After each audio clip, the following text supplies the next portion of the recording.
Alhamdulillah wa kafa wa salatu wa salam ala al-Mustafa.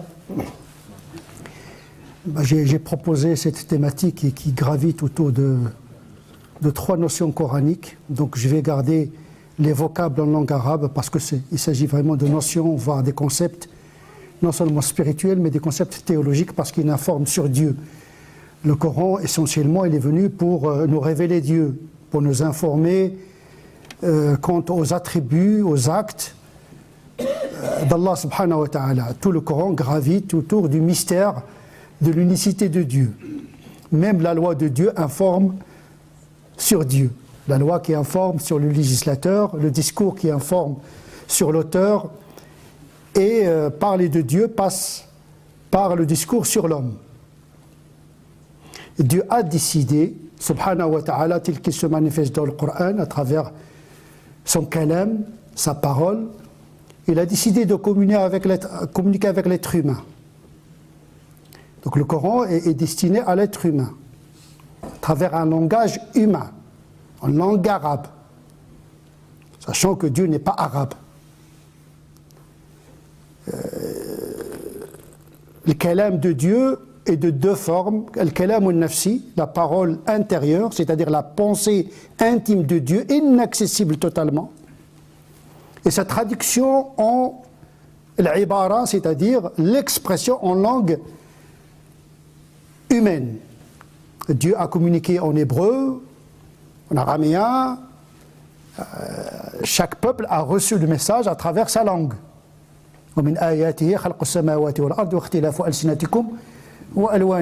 Dieu Dieu n'est pas raciste à côté d'un peuple, à côté d'une langue, aux dépens des autres peuples et des autres langues. Ce qui est sacré, c'est la langue arabe du Coran, au terme théologique et liturgique. Mais la langue arabe, c'est une langue des kofars auparavant. C'est la langue de Abu Jahl, Abu Lahab. Donc Dieu a décidé de communiquer avec l'homme à travers son langage. Et non seulement à travers son langage, mais à travers son anthropologie. Donc Dieu, quand il a informé sur ses attributs, il nous a parlé des attributs divins qui nous parlent. Il n'a pas évoqué des attributs, d'actes et d'essence que nous ne connaissons pas. Il a parlé de la générosité, il a parlé de la afou, de rahma. Ce sont des concepts, des notions, des attitudes que l'homme vit. Et donc il a décidé, subhanahu wa ta'ala, de nous parler à travers ce que nous connaissons de nous-mêmes. Dieu a créé Adam à son image, tel qu'il est rapporté dans le Bukhari et Muslim.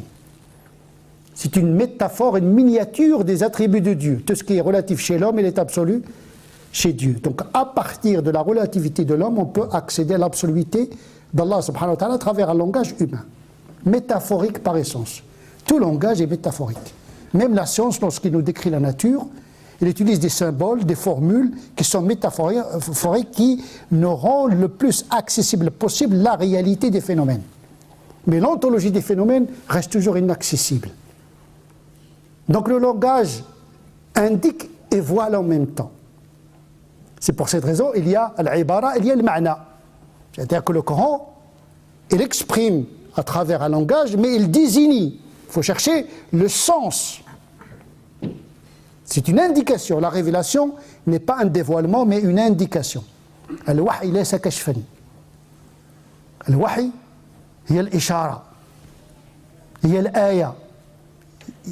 Des indices, des traces de Dieu. Dieu n'est pas venu par lui-même, tel qu'il est établi dans le christianisme actuel. Dieu qui est venu par lui-même, le verbe qui s'est fait chair par engendrement. Nous disons le verbe c'est fait écrit, c'est fait trace. Et donc quand nous lisons le Coran, nous essayons de comprendre Dieu à travers ce que nous connaissons de nous-mêmes et à travers les traces déposées dans le Coran, puisque le Coran se qualifie comme une somme de ayat, des indices, des indications, mais pas un dévoilement total de la réalité de Dieu. C'est-à-dire qu'avec le Coran, il ne s'agit pas d'un point d'arrivée, mais un point de départ. Quand on commence à lire le Coran, on n'est pas arrivé. On vient juste de commencer. Sauf que le Coran nous oriente dans notre marche, notre quête. Parce qu'en vérité, ces trois notions, ils parlent de Dieu, mais à travers l'homme. Parce qu'ils sont en rapport avec l'être humain. Al-Afu, Al-Maghfira, Al-Rahma. Des attributs qu'on peut percevoir, on peut les toucher parce qu'on peut les sentir, on peut les connaître. Sauf que l'Afu de Dieu, Al-Maghfira, tous les attributs de Dieu sont absolus, impeccables, infaillibles, parfaits. Et donc, nous passons de l'imperfection pour accéder à une connaissance relative de la perfection de Dieu.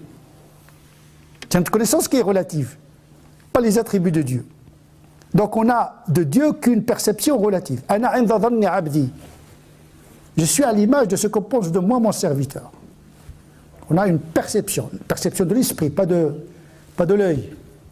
Là, ceux qui ont fait un peu de la phénoménologie comprennent un petit peu le langage de la perception. Ce que les savants du Moyen-Âge appellent al-wujud ad-dihni, la chose qui existe dans notre esprit et qui n'est pas forcément dans la réalité extérieure. Donc on a tasawurat, l'i'tiqad, la foi, la croyance, c'est un ensemble de perceptions qui sont liées à notre mental. Donc Allah subhanahu wa ta'ala, par sa douceur, l'utf, par sa miséricorde, sa bonté, il s'est rapproché de l'homme pour parler son langage. Essayez de parler avec une fourmi. La descente est plus difficile parfois que la montée. Eh bien Allah subhanahu wa ta'ala, il a communiqué même avec la fourmi. Il nous a même traduit son langage. Qalat ya ayyuhan naml. C'est Dieu qui traduit le langage des animaux. Il communique avec les animaux également. Dieu n'a pas cessé de communiquer. Ce n'est pas parce que le Coran est clos que Dieu n'a plus rien à dire. Le silence de Dieu n'est qu'apparent. C'est pour cette raison que la clôture de la révélation inaugure la maturité de la raison.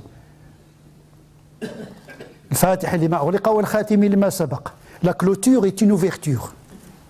Il y a des gens qui pensent que, voilà, puisque la révélation est finie, donc il n'y a rien à chercher. Et le Coran, pourtant, il attire notre attention pour explorer les vérités du Dieu en nous-mêmes, le livre intérieur qui est la raison, mais également dans un troisième livre qui est le livre cosmique. L'univers est un langage cosmique divin qui nous parle et qui nous informe sur son auteur, c'est-à-dire son créateur. Et la manifestation des attributs de Dieu dans le Coran, parfois il y a des attributs qui sont plus détaillés que d'autres. C'est-à-dire que le Coran, lorsqu'il s'est fait connaître aux Arabes, il a essayé de détailler des attributs dont ils avaient les nuances. Par exemple, il a détaillé plus qu'autre chose la question de la générosité.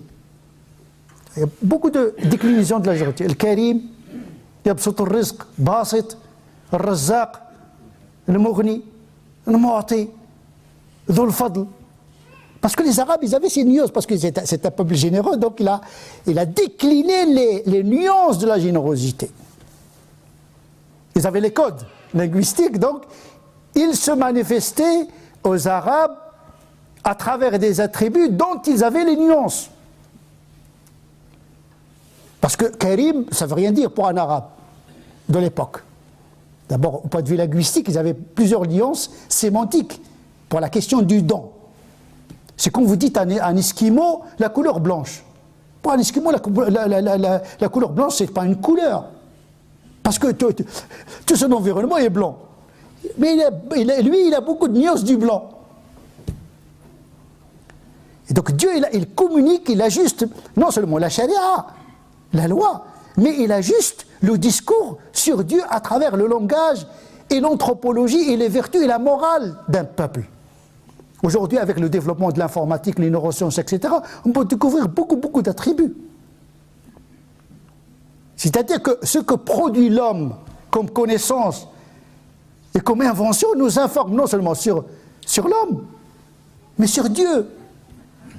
سنريهم آياتنا في الآفاق حتى يتبينهم أنه الحق. Donc l'homme est le prolongement de Dieu. إني جاعل في الأرض خليفة. Un prolongement. Ce qui va nous apporter dans ces attributs, cette catégorie d'attributs, le maghfira, l'afou, le maghfira, le rahma, il y a une nuance, sinon il y aura une redondance. Si on considère que le rahma c'est le maghfira c'est le rahma, c'est des répétitions. Wa'fu anna, waghfir lana, warhamna. Donc quand même il faut chercher la nuance. Cette catégorie d'attributs est en rapport avec la question de la faute. Vous savez, chaque groupe d'attributs de Dieu est en rapport avec un sujet. Le point commun de ces trois notions coraniques en rapport avec la faute, surtout pour les deux premières catégories, l'afou, le maghfira. On va voir que le rahma c'est autre chose. C'est très important parce que la définition, la perception des mots structure le mental, l'aqida, donc le comportement. Il ne s'agit pas d'une spiritualité uniquement, il s'agit d'ajuster le comportement à travers une aqida qui part d'une lecture. Parce que le marja'iyya, c'est toujours le Coran. Se tromper d'interprétation, c'est se tromper de aqida, c'est-à-dire de sens, donc se tromper de comportement. Tout le monde fait la même prière, tout le monde fait le même jeûne, mais on ne porte pas tous le même sens. Et c'est à ce niveau du sens où se joue la différence dans la qualité de la pratique. Parce que pour Dieu, ce qui compte, c'est la perception gnostique intérieure que l'homme porte en lui. Le lieu du regard d'Allah, subhanahu wa ta'ala, c'est le cœur. Wa amalul qalbi ahammu min amali al-jariha. Parce que c'est l'intention, la sincérité, c'est le comportement intérieur qui détermine la qualité morale et la qualité spirituelle et culturelle de la pratique des musulmans. Mais on ne s'intéresse pas trop à ce domaine-là. On est plus dans la charia apparente, mais on a oublié la charia intérieure, celle qui codifie pour la pensée et pour l'acte du cœur. C'est le domaine de la théologie spéculative et c'est le domaine de la théologie mystique qui s'intéresse à la connaissance par la sensibilité intérieure et la piété et qui codifie pour le comportement du cœur. On a oublié qu'il y a d'autres obligations en islam, l'obligation de l'esprit, la bonne intention, la sincérité, comment s'en remettre, l'abandon. L'abandon, c'est un sentiment intérieur qui vous porte vers Dieu. Mahabbatullah, ce ne sont pas des options, ce ne sont pas des nawafil. Ils doivent occuper une grande place dans notre discours et dans notre préoccupation, avant même de passer à l'acte exotérique. L'aqida, il détermine la sharia. C'est-à-dire la salat n'a de valeur qu'en fonction de l'intention, en fonction du sens qu'on donne à la prière. Sinon la prière c'est comme quelqu'un qui court sur place. Il n'arrive jamais à traverser le chemin qui le sépare de Dieu. Mais ces pratiques sont faites pour te rapprocher de Dieu. Si on n'arrive pas à se rapprocher de Dieu intellectuellement, spirituellement, moralement, c'est qu'il y a un problème. On court sur place. On ne franchit pas la distance. On est dans la mécanique. Les pratiques mécaniques. Le jeûne mécanique, la salat mécanique, le halal mécanique. On ne pense jamais à la halalisation de la pensée. Parce que ça tourne beaucoup dans nos esprits. Hein. Il y a beaucoup de bruit dans notre tête. Il faut faire le tri, l'ordre dans la tête. C'est ce que le prophète, sallallahu alayhi wa sallam, a commencé de faire. L'iman, c'est la perception de l'esprit et du cœur. L'aqida, l'i'tiqad, c'est quelque chose qui se passe à l'intérieur, par l'enseignement, par l'éducation, et pas uniquement par les normes. Le normatif, lorsqu'il n'est pas construit sur le sens et sur les finalités, ça devient une homolatrie, l'adoration de la loi. Or, la loi, elle est faite pour l'homme, et ce n'est pas le contraire.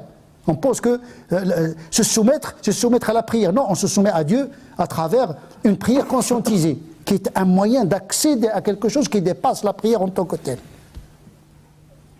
Le jeûne n'est pas désiré par Dieu pour lui-même, pour le jeûne. Mais c'est un moyen obligatoire d'accéder à Dieu. Et la traversée vers Dieu ne se fait pas par le corps, elle se fait par l'esprit. Parce que Ruh, c'est la dimension la plus à même à traverser les distances métaphysiques qui nous séparent de Dieu. Le corps n'est qu'une monture. Là, il y a la prière du corps, il y a la prière du cœur. Il y a la prosternation de la tête, il y a la prosternation du cœur. Sinon, c'est une pratique des cadavres et pas des esprits. Ahya'un amwatun ghayru ahya'. Des zombies. Vivant, mais il n'est pas là. Il fait, mais il ne sait pas pourquoi il fait. La disparition du sens. Et notre modernité, malheureusement, elle accélère cette sécularisation qui éloigne du sens. La technicité, les moyens aux dépens des finalités. On a perdu, même notre humanité aujourd'hui, mais n'a plus d'orientation. Ce qui manque à notre humanité, c'est le sens. La technique, il la maîtrise. On ne peut pas dépasser l'humanité aujourd'hui tellement elle a excellé dans la technicité de la vie. Mais le sens de la vie, le pourquoi. Et donc l'aqida nous restitue le sens. L'afou, le maghfira, le rahma relève de cette catégorie du sens. Ce n'est pas une question uniquement morale, qui est en rapport avec le simple péché. Bien sûr, il concerne en premier lieu la faute, mais il informe sur la grandeur d'Allah subhanahu wa ta'ala. Maintenant, passons à la définition étymologique de ces vocables. L'afou, pour vous dire que les choses ne sont jamais simples. Et c'est très important d'apprendre la complexité dans le rapport à la religion. Simple n'est jamais simple. Le simple n'est pas simplisme. Le simple suppose la profondeur. Et donc, quand on traite ces questions-là, il n'y a pas d'évidence a priori. Dieu a voulu que ce texte soit le lieu de la rencontre entre l'esprit de l'homme et la proposition de la révélation coranique. C'est un lieu de rencontre.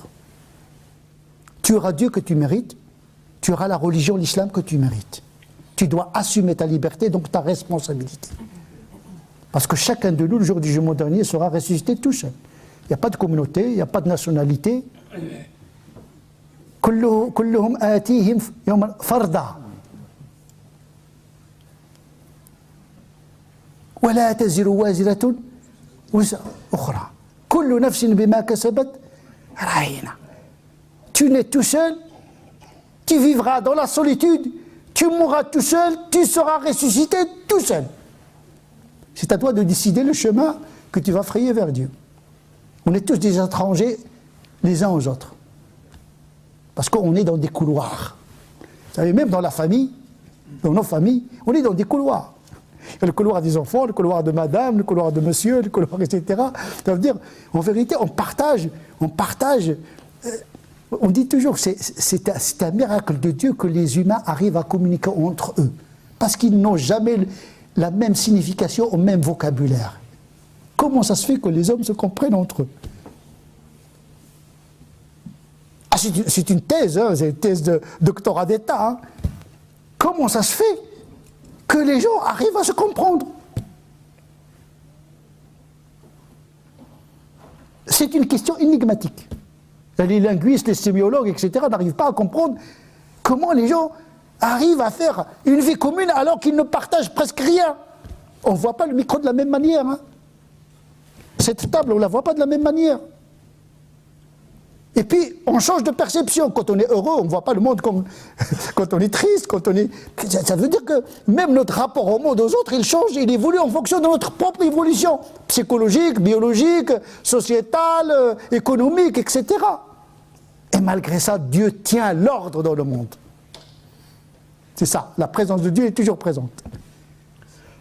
Et donc, effectivement, cette question de la complexité des vocables est très importante, c'est pourquoi il faudrait peut-être faire des choix terminologiques, parce qu'ils ont des incidences théologiques.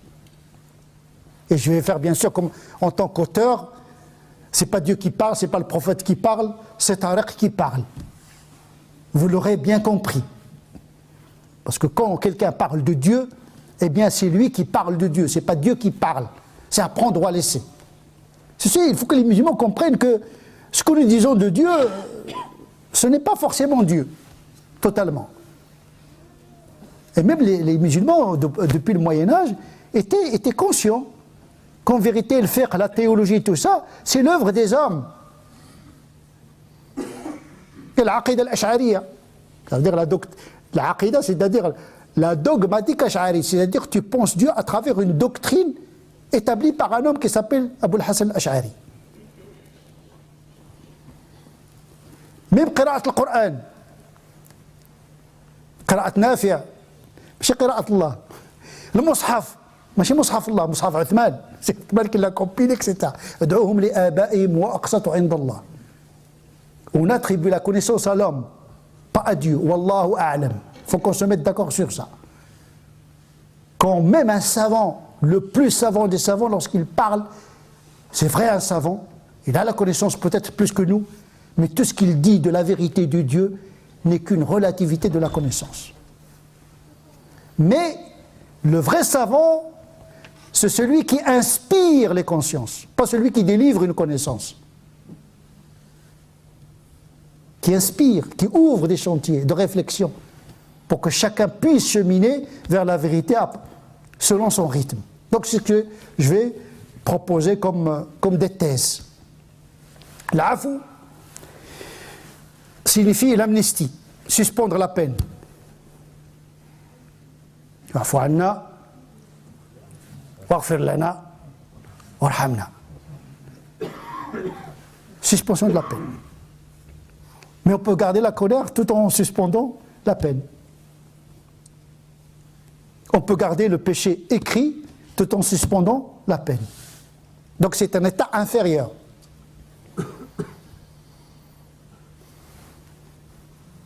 Et si on définit l'afou comme une suspension du châtiment, comme une suspension des conséquences d'une faute, cela a une incidence importante sur le hadith de Aïcha. Aïcha nous rapporte que le prophète sallallahu alayhi wa sallam lui a enseigné une prière à formuler pendant la nuit du destin. Allahumma innaka afoun tuhibbul afwa. Comment ça se fait l'afou si il est inférieur, on doit demander le maghfira qui est quelque chose de plus important que l'afou.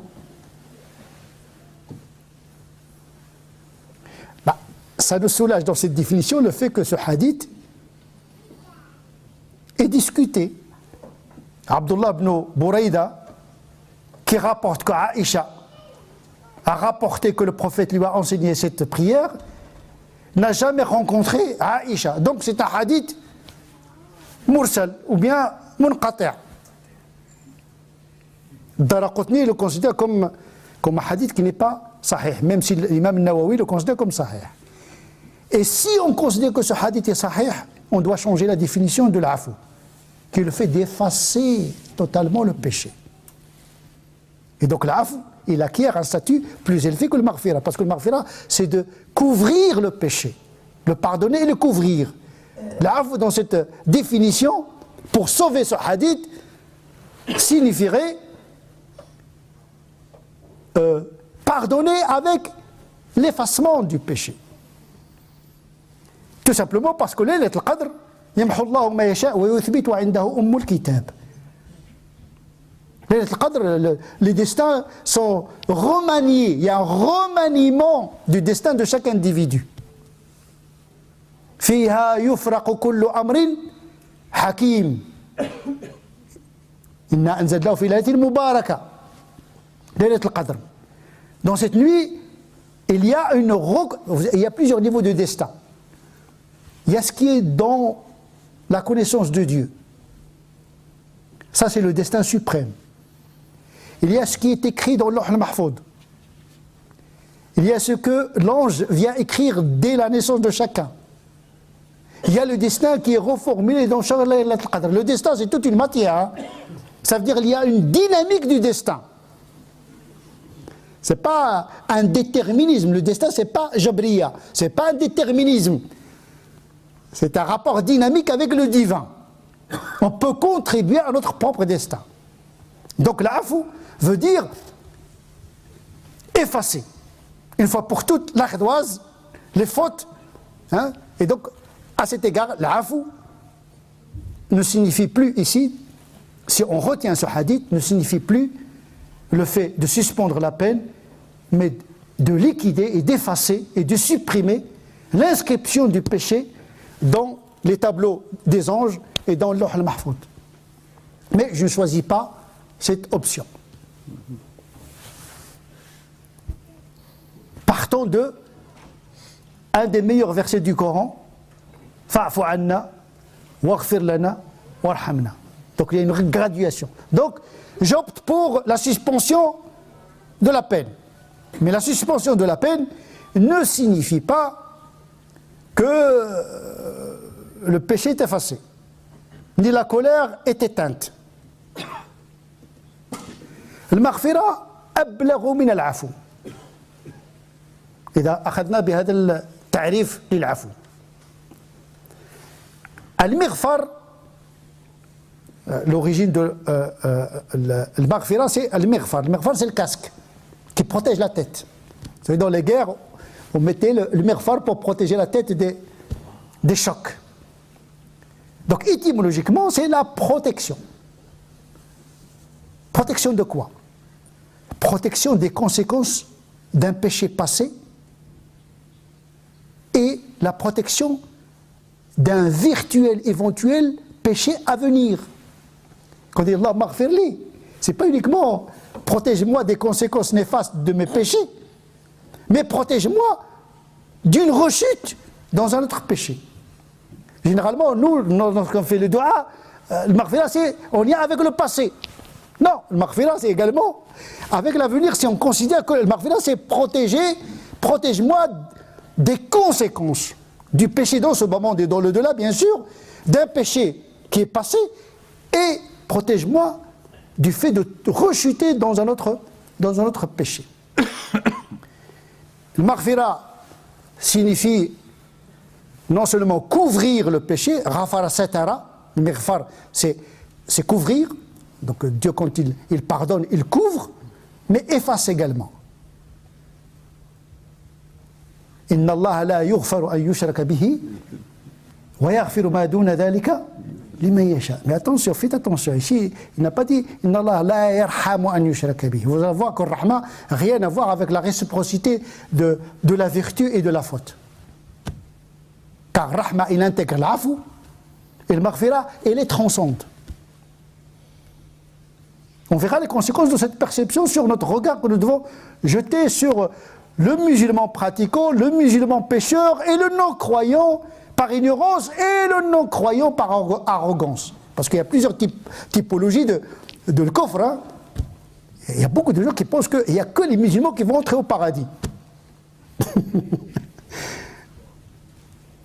Il y a une erreur monumentale.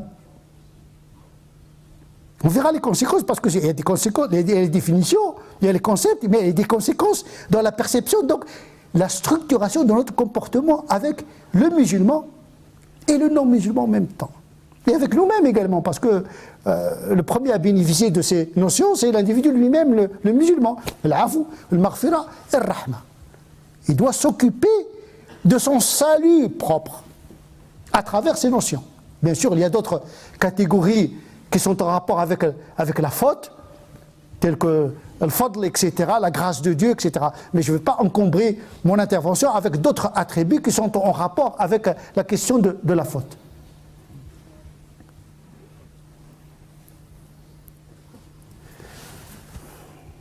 ربنا وسعت كل شيء رحمة وعلما. وسعت كل شيء Rahmatan wa ilma.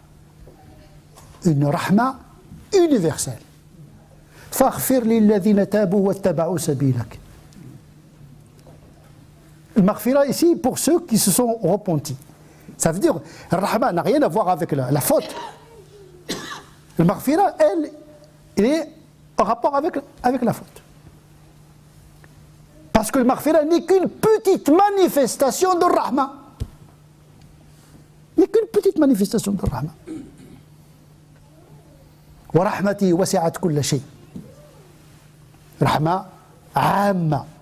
فسأكتبها للذين يتقون ويؤتون الزكاة والذين هم بآياتنا يؤمنون. Rahma pour tout le monde, mais spécialement pour des gens. Parce que Rahma, elle se décline à plusieurs niveaux. Il y a une Rahma que nous partageons dans ce bas monde, il y a 90 Rahma dans le delà. C'est-à-dire que Rahma, elle continue même dans le jour du jugement dernier, après le jugement dernier. Alors que le Maghfira al-Rahma, une fois que le jugement est fait, le Rahma, il est éternel. C'est un attribut d'essence éternelle. La colère est un attribut d'acte. Vous savez, c'est très important de faire cette distinction théologique entre l'attribut d'acte et l'attribut d'essence. L'attribut d'acte, il peut être ponctuel. L'ibara, ibaratul Qur'an, c'est un acte ponctuel. Al-kalam, c'est un attribut d'essence. Ces catégories, c'est très important. Peut-être, il faut l'expliquer davantage, mais je suis obligé de faire des raccourcis. Rahma, elle dure même après le jour du jugement dernier. On va voir les conséquences de cette vision de Rahma qui est disponible pour tout le monde.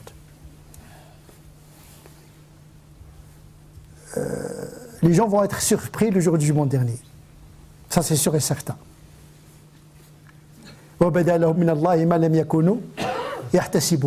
Pour ceux qui ont méprisé la vérité, mais également ça peut concerner de manière allégorique les musulmans qui se sont appropriés Dieu.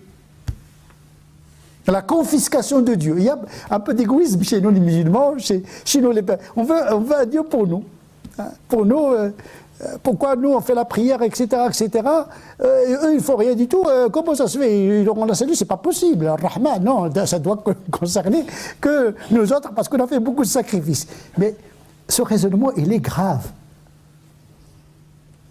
Je vais vous dire pourquoi il est grave. Parce que nous pensons que les ordres de Dieu, c'est une peine, c'est un calvaire, c'est une corvée. Pensez que la charia de Dieu est une contrainte. C'est isa'atu dhanni billah, fa'anta la tatahaqqu al-islam. Même s'il n'y a pas le paradis et l'enfer, ce que Dieu nous ordonne de faire dans ce bas monde, c'est pour nous, déjà dans ce bas monde.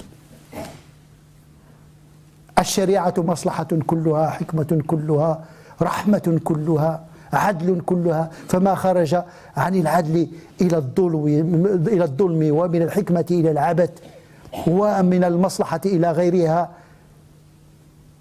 فليس من الشريعة في شيء ولو أدخل فيها بالتأويل. La loi, elle est faite pour toi, pour ما أنزلنا عليك القرآن لتشقى. Si tu penses que ces obligations, ce sont des contraintes,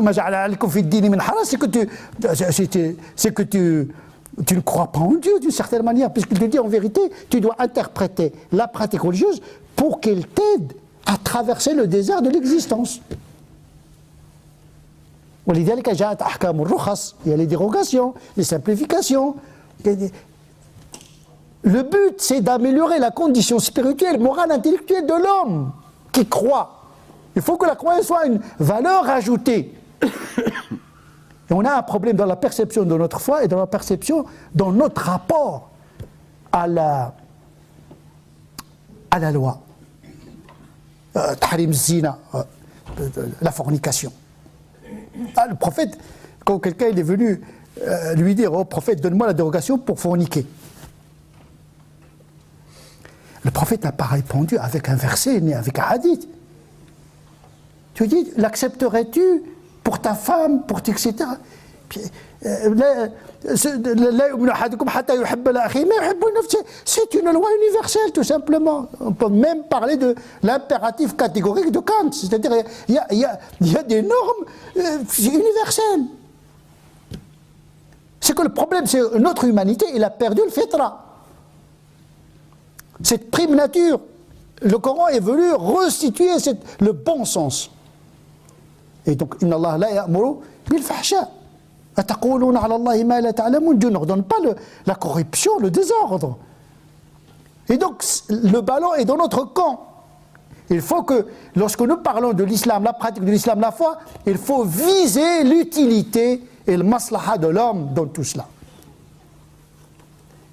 Et donc, revenons à la question de Rahma. Il y a même, pour le maghfira, pour le coup, des anges qui sont spécialisés que dans la prière, qui prient Dieu pour pardonner aux gens qui sont sur terre.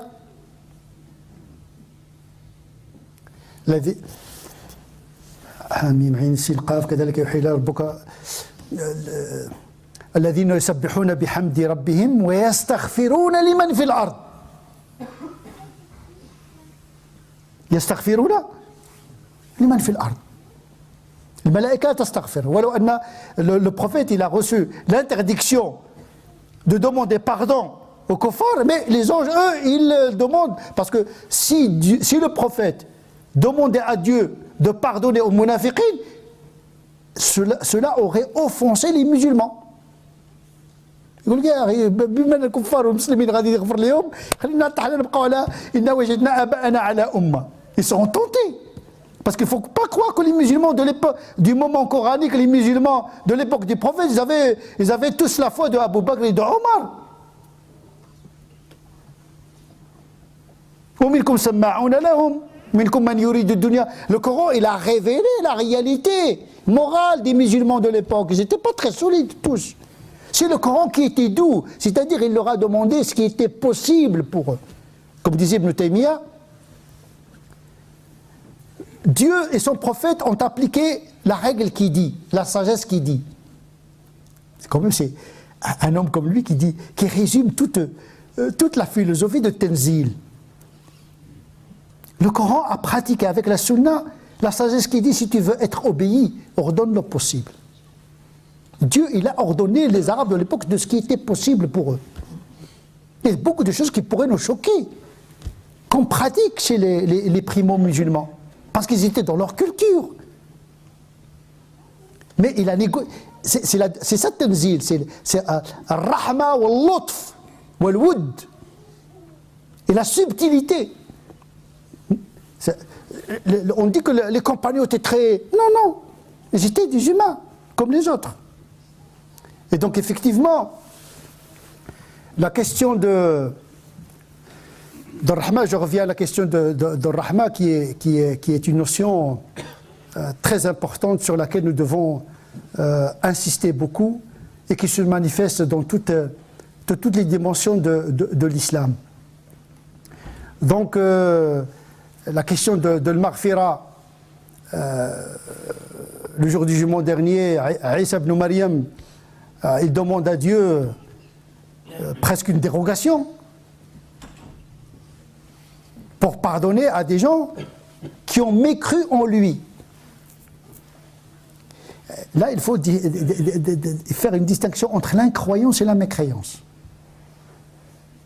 L'incroyance, elle est faite par ignorance ou bien par manque d'information. La mécréance, c'est de ne pas croire en connaissance de cause par arrogance. Le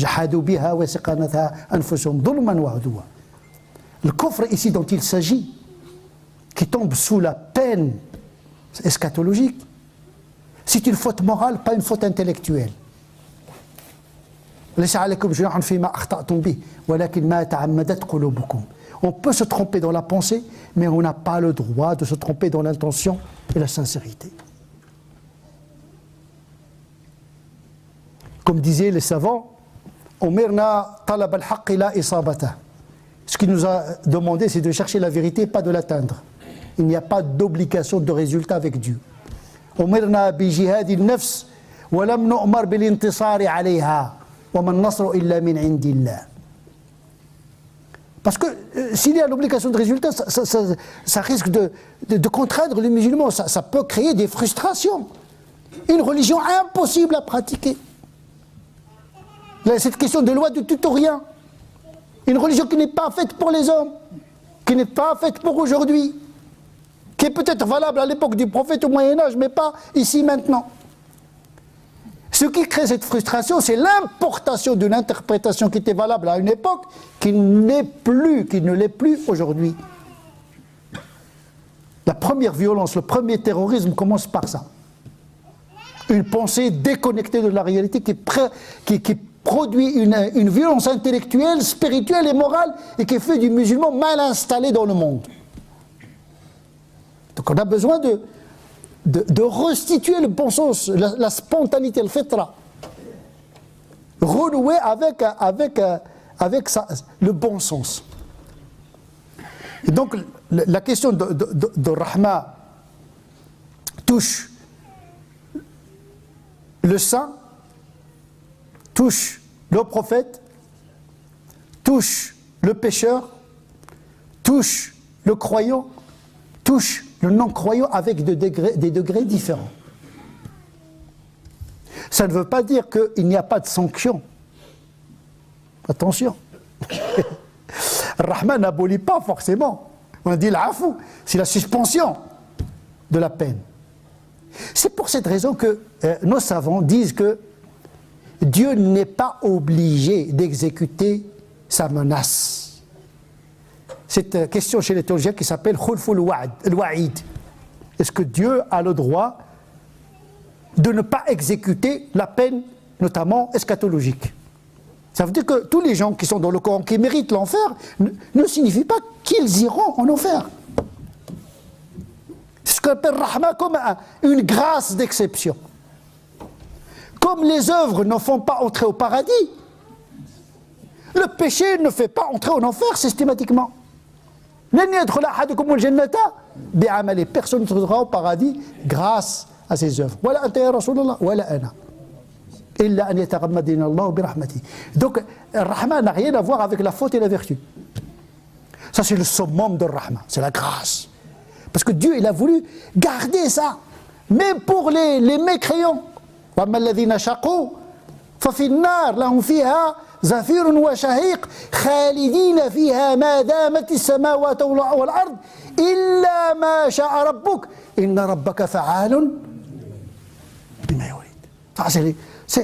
C'est ça le pouvoir de l'exception. Vous savez, dans la philosophie politique, on appelle la grâce présidentielle. C'est une inspiration de la théologie. Hein. Vous savez, tous les concepts de la philosophie politique, c'est une théologie politique sécularisée. Et on a gardé... il ne peut pas y avoir de Dieu. C'est pourquoi le pouvoir ne peut pas être discuté. Il faut qu'il y ait un président. Et ce président, il a le pouvoir. Walillahi al-mathalu. Rahma, c'est... On ne peut pas arrêter, sauf celui qui est dit dans le Coran, il est nommé, et ça ne veut pas dire qu'il va rester éternellement dans le sens de la pérennité infinie. On va parler de l'khouloud ou le baqa. Si on considère que Rahma va triompher de la colère, et si on considère que Jahannam, c'est la traduction de la colère de Dieu, et le Jannah, c'est la traduction de Rahma de Dieu, il ne peut pas y avoir le même régime. Ça va choquer certains d'entre eux parce qu'on est fermenté pendant des siècles sur ça. Ça ne choquait personne. De toute façon, nous, les musulmans, on s'est accommodés aux contradictions, aux paradoxes. On peut croire la chose au contraire et sadaqallahu al-azim. Mais de l'extérieur, lorsqu'il y a un problème, de l'extérieur, il dit voilà, c'est un problème. Moi, quelqu'un qui a mécru pendant 70 ans, il va rester de façon infinie en enfer. Mais on ne tilte pas parce que dans l'éducation depuis le bas âge, c'est comme la journée, on n'a pas à démontrer ça. Alors que les primo-savants, ils ont discuté cette question-là. Le problème aujourd'hui, on discute de rien. On n'est même pas au Moyen-Âge musulman. Quand Omar dit, il viendra un jour où l'enfer serait vide. Ah ben c'est pas Tariq qui le dit, hein. C'est l'homme à travers lequel s'expriment les anges, le muhaddith. Bien sûr, il a fait des erreurs comme le reste, c'est un avis. D'autres savants disent que mais moi, c'est pas ma lecture, c'est pas ma théologie, c'est pas mon Dieu. Et oui, c'est pas la perception que j'ai de Dieu. On ne peut pas mettre la colère qui est ponctuelle, puisqu'il est dit que Ghadabullah sayafna, عندما يحكم بين الناس, mais qui va rester? Ça va rester le pardon. Et donc, la question de Rahma, qui est quelque chose qui nous dépasse de très loin. Ces manifestations sont multiples, qui peuvent toucher, parce qu'en vérité, on parle souvent aujourd'hui de maqasid al-sharia. C'est la mode aujourd'hui, maqasid al-sharia, les finalités. Mais on est dans l'obsession de la norme. C'est bien. Déjà, c'est pas mal de chercher les finalités de la loi, parce qu'à un moment donné, on ne cherchait même pas les finalités, la loi pour la loi. Mais on ne se pose jamais la question maqasid al-khalq. هل خلق الله الإنسان للعذاب؟ أولا خلقه في أحسن تقويم. Chaque être humain, il est né dans la perfection. Le kufr, il est accidentel. Le péché, il est accidentel. Sachant que le kufr est de deux formes. إذا قال العلماء ليس كل الكفار يدخلون النار. أهل الفترة. Ça s'appelle les gens qui n'ont pas reçu de livre. Ou bien ils n'ont pas reçu l'information, le balagh, le mubin. Parce que qu'est-ce que c'est que le kafir dans le langage coranique? C'est celui qui a rencontré un prophète. Mais nous, on n'est pas des prophètes.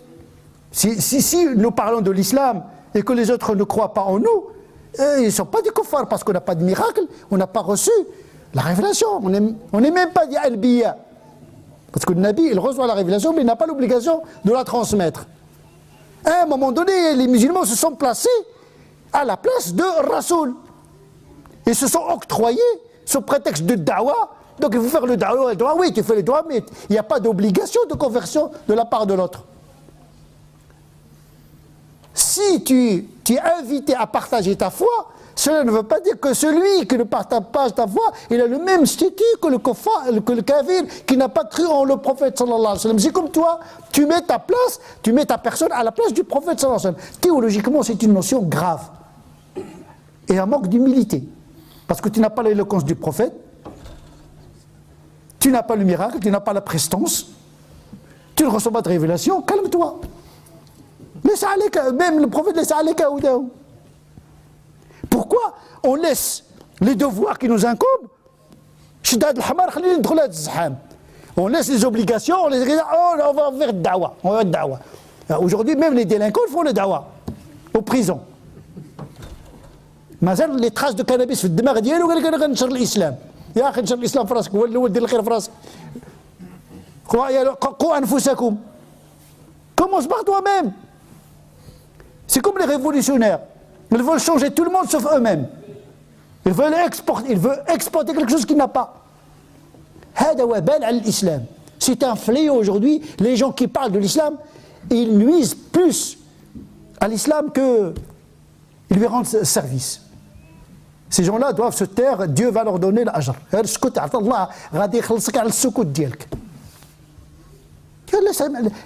Même au Moyen-Âge, ceux qui diffusent le ma'rouf, ça s'appelle le muhtasib. C'est un statut, c'est pas n'importe qui peut dire ça c'est bien, c'est l'amr bil ma'rouf wa nahy anil munkar. C'est un savant, pas un savant de Marseille. Un savant razik fil ilm, parce que tu peux interdire quelque chose qui fait lieu d'une divergence, c'est les savants. الذي لا يعرف اختلاف العلماء لن تشم أنفه ريح الفقه. Donc pour nous, il n'y a que l'ijma'. En vérité, ce sont des rumeurs. On construit des perceptions par la tchatch, par les réseaux sociaux, et par le bavardage et la rumeur. Et on considère ça comme un savoir.